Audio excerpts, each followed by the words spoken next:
Is God just or cruel?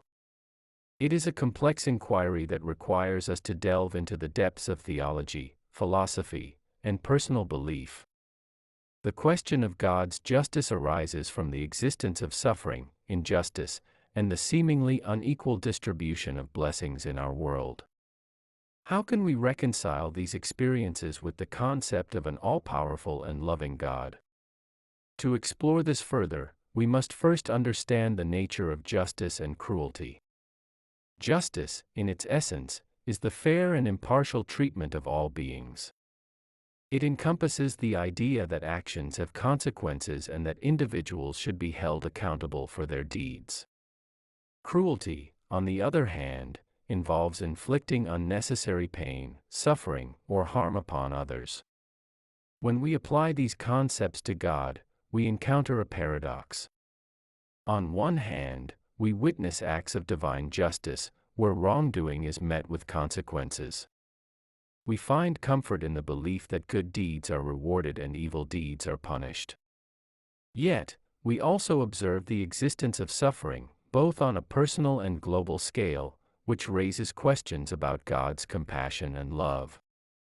The nature of God's justice can be better understood when we recognize that our perception of time and consequences is limited. Our understanding of justice is often bound by immediate outcomes, while God's perspective extends beyond the confines of our temporal existence.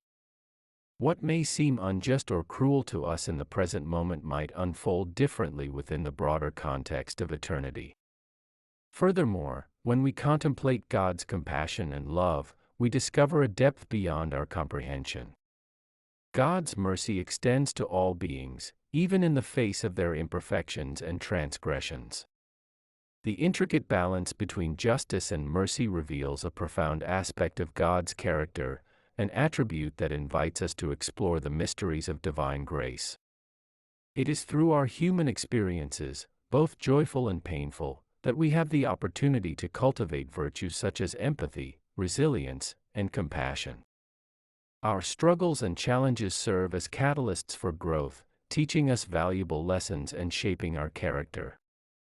In this sense, God's justice can be viewed as a mechanism for personal and collective transformation. As we reflect on the question of God's justice and cruelty, we must acknowledge the limitations of our understanding. Our perspective is finite, and we may never fully comprehend the intricacies of divine wisdom. However, within the realm of faith and spirituality, we find solace, knowing that God's intentions are rooted in love and the ultimate good. In conclusion, the question of whether God is just or cruel is a multifaceted inquiry that invites introspection and contemplation. While we may grapple with the complexities of this topic, it is through faith, humility, and an open heart that we can strive to deepen our connection with the divine and find peace in the mysteries that transcend our human understanding. May our reflections inspire us to embrace the divine qualities of justice,